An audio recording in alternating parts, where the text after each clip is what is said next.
Hey Ryan, Michael Galloway here with Professor Pooch from ProfessorPooch.com, also known as David Spangenberg, and of course I'm coming to you from We Don't Need No StinkingRecordCompany.com. And we were picking Pooch's brain a little bit about recording and the recording process.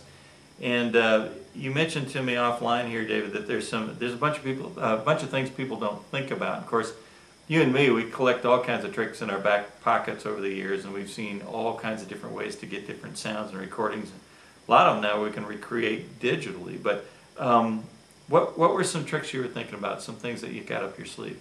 Well, one thing is definite that was actually, I learned it from Bruce Swedian. Bruce Swedian received, this is when we used to talk, believe it or not, on the, well, there was no internet in those days, but back in the 80s online. And Bruce Swedian and I had a discussion of mixing and what people don't think about when they mix themselves. And he came up with a great description. Let's face it, let's make a recording sound like you're in the audience actually in a hall. Mm-hmm. Whereas what's directly in front of you?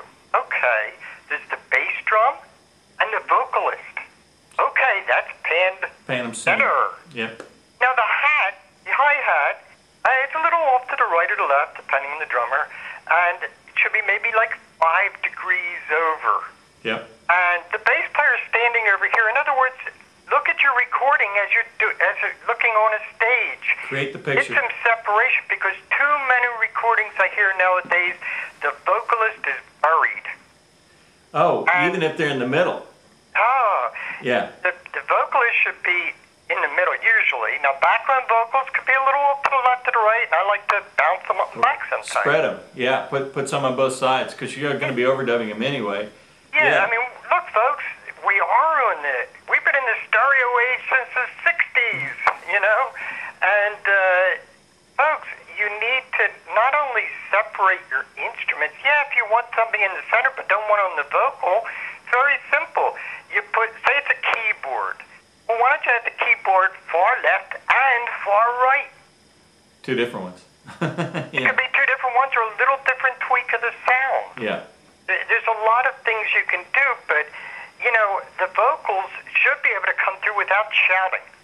It should be in a pocket. You can make pockets. This is where you, from being in the studio so often, you get what are known as ears. Yep. You need your ears. It's not like, when you're performing on stage, a lot of musicians don't think about it but they're in a recording studio, they wonder why it sounds different. Yeah. Besides all the acoustics and everything like that. Well, frankly, I think you also need to take your recording around to a bunch of different systems. Of course, when you're mixing, you're going to hear on two different systems. Oh, very good. Cheap speakers, good speakers, because... These people that mix by these gigantic 8-foot wide and tall speakers may not play are out so of their great. friggin' minds, because they're going to go home and wonder what happened to the bass. Yeah. Yeah, because they probably turned it down because it's so heavy in that configuration anyway. And you need to have at least 2 or 3, if possible. You got to look at it. I mean, in most studios, we have a little cheap $1.99 transistor radio. Just to hear what it sounds like through that thing. That's right. Yes, because it should. Now it's going to sound different on every system, but everything should be there. It should still sound as good as everything else that's been mixed and is out there. It still should stand up. The words you play. But, you have different size speakers.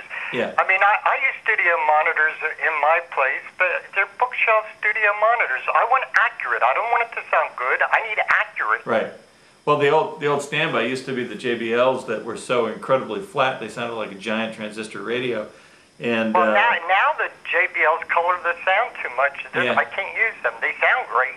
But they're great for listening through, but not necessarily for mixing. Right. And then the other thing you're talking about, the voice getting lost. To me, that is a symptom of bad lyrics and bad singing, or or at least somebody who's insecure about those good things because they want to bury them. That's very true. There's also, the point is that the singer might be one of the people in on the mix, and A, they don't like their own voice, and a lot of singers don't like their own voice. James Taylor, of all things, yeah. B, they know the words. They don't realize, they hear hear the words even when they don't hear them. Right. And other people not necessarily so. That's why you always bring somebody in who's never heard the recording. I bring in the secretary or somebody like that. Don't tell them anything. Just have them listen and tell me what they hear or don't hear, things like that. The last recording I had mastered by a friend down in Houston at Vault Studios. His name's David Williams, and he's been drummer for the OJs and just been in and out of the business for a long time. In fact, I need to introduce you guys sometimes, for some time. But he's saying, Ryan, you know, you're a songwriter, and these are songwriting recordings. You need to mix with those vocals up about 3 dB more than they are in the mix now. So even I had been having that issue, and I'm just a co-producer, but probably should have pushed my engineer to bring out the vocal a little bit more. And also, what I hear nowadays exactly with that is sometimes you have to, in the mix, ride the vocal. Well, and the quick way to solve that is to have a really good compressor, because then you don't have to ride it, it'll sit there. Yes, a compressor, I always use it, like on my voice, I have to have a compressor. Yeah. Because I'm all over the place volume-wise. Yeah. And you need to at least compress somewhat. You know, not enough to destroy the dynamics. Right. Don't overdo it. Take it right from dead flat lines, but exactly. I mean, you need that expression. But God, you know, a good compressor helps, but also sometimes you do have to raise it a half dB here and there, or bring it down a half dB here and there. Not much.